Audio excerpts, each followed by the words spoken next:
Taiwan is known as the Kingdom of Bicycles that boasts an annual export value exceeding 6 billion US dollars.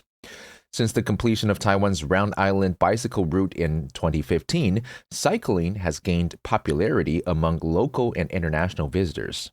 In 2016, it was surveyed that 1 in every 2 people on the island owned a bicycle. That's approximately 12 million bicycles on a pretty small island country.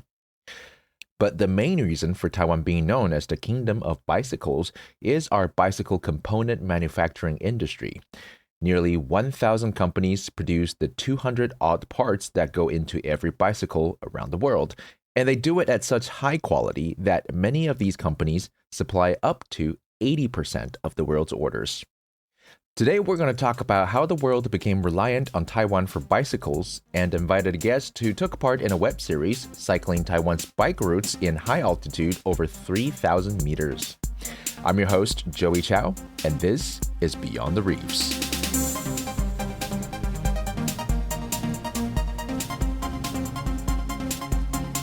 Hi, you're listening to Beyond the Reefs, a show produced by Radio Taiwan International.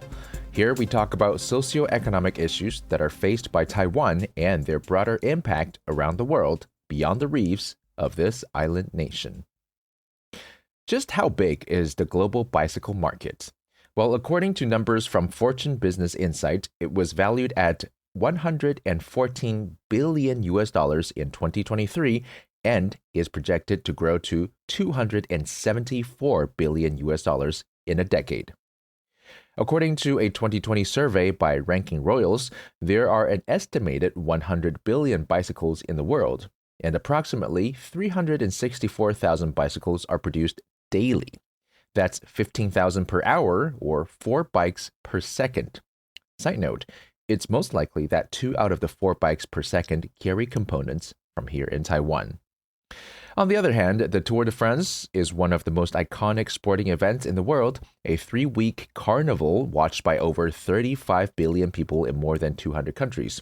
It's organized each year by Amuri Sports Organization, or also known as ASO, and each year the company makes more than 90 million euro in profit. That's almost 100 million US dollars from the event itself. Another side note, many of the bicycles at the Tour de France events have the made in Taiwan parts in them. Finally, the biggest cycling countries in the world are the Netherlands, Denmark, and Germany, where the percentage of all trips made by bicycles in that country year-round are 28%, 18%, and 10%, respectively. And guess what? The top 3 destinations of Taiwan's total bicycle exports in 2022 are the US, the Netherlands, and Germany. Which is why, aside from Germany's Eurobike show, the biggest bicycle expo in the world, Taipei International Cycle Show, has become a runner-up in the world's cycling industry, and it certainly is the biggest in Asia. Here's a YouTuber's account of 2024's Taipei Cycle Show. Taiwan is the heart of the bicycle industry, and I'm here today at the Taipei Show, where brands from around the world are exhibiting their wares. We're going to take a walk around and see what sort of weird, wild, and wonderful goodies we can find. I haven't been to the Taipei show in some 25 years. I first came here working for a trade publication and was absolutely bewildered walking around the halls. Yes, in part because I was completely upside down on jet lag and culture shock and all this, but in part because I guess I was expecting a consumer show where I recognized all the brands. Walking around now, there are many brands that I'm familiar with. You know, Kinda behind me, Maxxis, Pro Logo, etc. Then there's also brands like Velo. You may know Velo saddles, but absolutely you know the saddles that Velo produces. And that's part of what the Taipei show is. It's companies that are making small parts, fabrics, components of the bicycle that are selling to brands that then you and I are familiar with. For instance, here's a company selling pieces for e-bike systems, and then here you've got some tubing treatment designs. Not the tubes, but just the treatment thereof. And paint companies, like this one. Then you have some brands that do a bit of both. Maxxis, of course, you're familiar with their own products, and then they also make tires for the likes of, say, Cadex. So the Taipei show being fundamentally a business show, there's plenty of business talk. And a topic that's been hot on the minds of everybody in the bike biz, from bike shops to brands is how long is this bust going to last? And that during COVID, we saw a huge boom. Seemingly everybody and their mother wanted a bike, was buying bikes. That led to a surge in orders. Now we're sitting on a glut of inventory with lots of brands having literally more bicycles and parts than they know what to do with. Talking to folks here at the show, it seems like the mood is improving in that while many folks still have a lot more inventory than they like, they're starting to move pieces along, especially in the mid-range to high-end. It seems like the more inexpensive bikes, those $1,000 and below, there's still oodles and oodles of those sitting in containers and warehouses around the world. But the mood here is, to use a well-worn phrase, cautiously optimistic. Overview of the state of the business from the Taipei show. If a company becomes Taiwan's largest bike component manufacturer, it is almost guaranteed to rank among the top 5 globally. The majority of these top positions are held by Taiwan and Taiwanese businesses. CEO of Giant Group said in an interview that from a competitive standpoint, over the next 10 years, there will likely be no country or region capable of challenging the dominance of Taiwan's bicycle industry. So, how did Taiwan's bicycle component industry grow to be so big? Well, like most economic phenomena in Taiwan, it had a lot to do with the United States. In the early 70s, there was a growing public awareness for sustainable energy in the US, and the country started to transition into bicycles. US bike sales, which had been rolling along at 6 million a year, shot up to 9 million in 1971 and 14 million in 1972. All of a sudden, bikes were no longer play toys for children. More than 60% of them were now sold to adults. And remember, the 1970s was when all the baby boomers had just stepped out of their colleges, joined the workforce, and all of them could definitely afford a bicycle. There was a huge demand for bicycles, and Taiwan's economy saw the opportunity. They sent engineers to the US and Japan to learn welding, casting, and manufacturing technologies. By the 80s, the prevailing trend was recreational mountain bikes, which are more technically demanding, requiring more sturdy frames and precision components. Taiwan's bicycle industry took off with an influx of orders from the US and around the world. On top of that, Taiwan's manufacturers understood that their competitors were bike makers from other countries. There are more than 200 components to every bike, and there was more than enough room for new business to grow domestically. In other words, there was no need to compete with each other domestically. They all clustered in the central counties of Taiwan's Taichung, Changhua, and Tainan and held frequent exchange meetings to learn from each other. This was the era that gave birth to the now world-renowned brands such as Giant and Merida. Taiwan is one of the biggest exporters of bicycles and bicycle parts to the US, China, and European Union. The value of these products surpassed $6 billion in 2022 alone. The industry traces its roots to the 1970s, when growing costs at home pushed Japanese manufacturers to outsource production to the island. Things then took on a life of their own. Today, Taiwan's bicycle manufacturing cluster spans over 50 square kilometers across Taichung to the center of the island, boasting hundreds of international and local producers. The unique twist, however, is that in Taiwan, the industry comes together like a baseball team, where makers of the various components of a bicycle coordinate their roles across the pitch to dominate the playing field. There are those who witnessed the early days of Taiwan's bicycle kingdom. As a brand, we started in the 70s, and we started as a brand that was producing a single product, and it was a tire. As we were producing it in Japan, I was introduced to the concept that actually Taiwan would become involved in the bicycle industry. There were all of these people who were component makers and assemblers within the bike business. We had some government support to build this manufacturing business, so we put together what we call them hot teams, specifically focused on operational areas like finance, supply, or production, efficiency. And the hot teams would visit these component makers and teach them how to bring their business into a more sophisticated and a more professional style.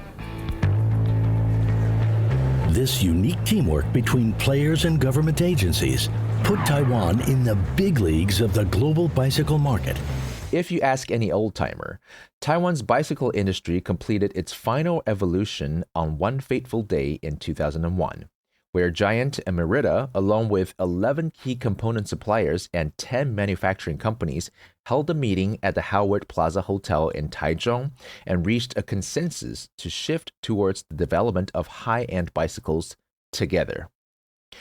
By 2002, they set aside their rivalry and joined forces to form what we now know as the A-Team, and focused on innovation to swiftly advance into the high-end market and surpass their low-cost competitors from mainland China through automation. And the rest, as they say, is history.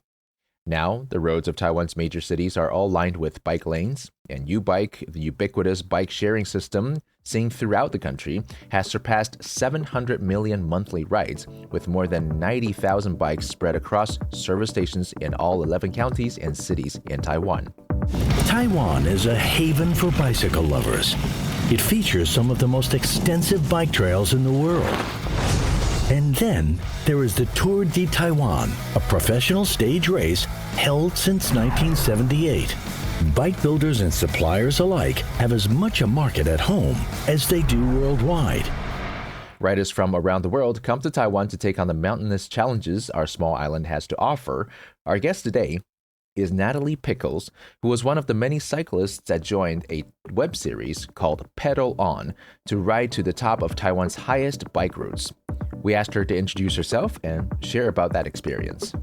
So, hi everyone, my name is Natalie Pickles. I'm born and raised in Taiwan. I'm half Taiwanese, half British, and I went to England to study during university for 5 years, and then after that I came back to Taiwan. When I first came back to Taiwan, I was actually, just a 9 to 5 regular office job, office lady, but I wasn't happy. So I decided I want to, make it different. And at that moment, there was a show called Asia's Next Top Model. If you're not familiar with the show, you might heard of the show, which is the American Next Top Model. So it's the same show, but for Asia. So I entered for that competition and managed to get in representing Taiwan. And my career kind of switched from that point to full-time modeling. And then later on, I decided I want to do more. So I started doing some hosting, and I did some TV hosting, live hosting. And recently, I've been doing a lot of work with Taiwan Plus. So the one that I work on is called Paddle On. So it's about cycling Taiwan. That one was a great experience. We worked with quite a few different cyclists, all from different places, different, countries. So there were quite a few people from France. I think cycling culture is really big in France too. And there are a few from Sweden, and there are also another guy from Germany. So there was quite a few of them. And of course, there's a lot of Taiwanese cyclists as well. Most of the people that attend is actually pro cyclists. And we also get, like people from the French tour cyclists who come to want to join us. Taiwan's Round Island bike routes. The planned Route 1 cycling tour around Taiwan spans approximately 939.5 kilometers, excluding some of the highway sections, and is designed to be completed in 10 to 12 days. The longest single-day ride is 115 kilometers, based on an average cycling speed of 20 kilometers per hour. The longest leg of the trip would take about 6 hours to complete. The route is organized to pass through various counties and cities, allowing cyclists to enjoy different local landscapes and cultures along the way. There is actually a 35-page PDF that you can download, which prepares you from the equipment you need to all the B&B accommodations and scenic sites. However, there are far more challenging bike routes in Taiwan. The Taiwan KOM Challenge, for example, called King of the Mountain, is a one-day road cycling race held annually in Taiwan. It was created in 2012, and the event is recognized as one of the most difficult cycling races in the world due to having nearly 3,500 meters of climbing over a 105-kilometer course. Vincenzo Nibali, the 2017 winner, holds the record for the fastest time with a time of 3 hours, 19 minutes, and 54 seconds. It's amazing. Like the pro cycler, they can finish within like 4 hours. And it's just like a different level. And then most of the people that I know that I did kill, and they finish around like 6, 7 hours. And I believe the closing time is 7 hours. So it's quite difficult. So I did 8 hours. So if I did the non-pro one, I would have passed. But the pro one, I would get caught off. But I was very proud because I did finish the route. This Kelman challenge, well, the one that I did particularly is very difficult. So they have different season. There's one that where everyone can use it as a challenge, and then that one the closing time is 8 hours. Whereas the one that we're promoting is actually a very famous international race that's open to public. It's called the KOM. So, what's so special about this race is actually one of the highest road, like the cycling road for road bike to get onto. You actually start from near the coast. From the coast to get to the mountain, not even on bicycle, maybe by car, it's gonna be like hours of drive. So I think that's one thing great about Taiwan. We're not big, but we have everything. We have lots of mountain that's over 3,000, high altitude. And then you can go from the coast to the mountain within an hour. And I think that's what's so unique about Taiwan. So you actually cycle from Hualien, and you get into Tongkong Mountain, and you go all the way to the top. So it's above nearly 3,000 high altitude. So it's a great experience for anyone who want to experience that. But unfortunately, I do want to mention because we had an earthquake this year, so Tornco National Park is actually closed for a while. So, but there is another route you can still go to, which is can go from the west coast. So it goes through, Taichung up instead of going to the east. So there are other places that you can still go up to the peak, and it's equally nice. That show really pushed me to want to learn more about the cycling culture in Taiwan. I start off on Facebook just to search like your local area to see if there's any like cycling group. But actually, there's an app called Strava. If you do a lot of outdoor stuff, you probably heard of it. So on Strava, they actually have a lot of cycling group as well.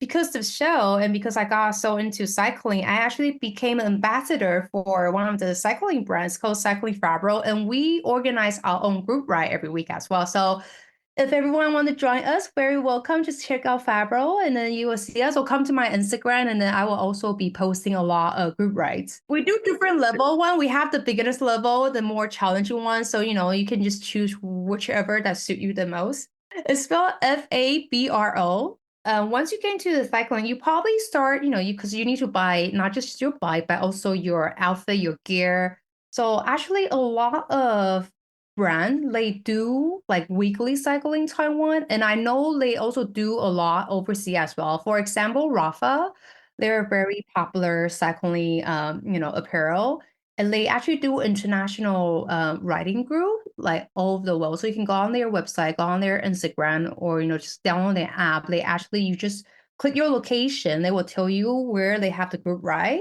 And if you're in Taiwan, literally every Wednesday, Sunday, there are different riding events just for fun, for free. You don't need to pay for it. You just need to, sign up, register, and then just show up. And then, they're very welcome, very friendly. So it's very easy to find them. Most of them, they will announce on Facebook or in the shop. If you go into their shop, a lot of them actually have it on their shop and say that, hey, we do group rides. So in Taiwan, there's really pretty much all the big apparel shop, they have their own group ride, and on their Facebook, they also organize it. Cycling is definitely a recreation that has taken roots here in Taiwan, and in many cities, it's actually a main mode of transportation. The government continues to allocate more effort and resources into making cycling a national pastime. And of course, for the time being, it looks like Taiwan's economy is going to pedal alone with Taiwan's bike manufacturing industry.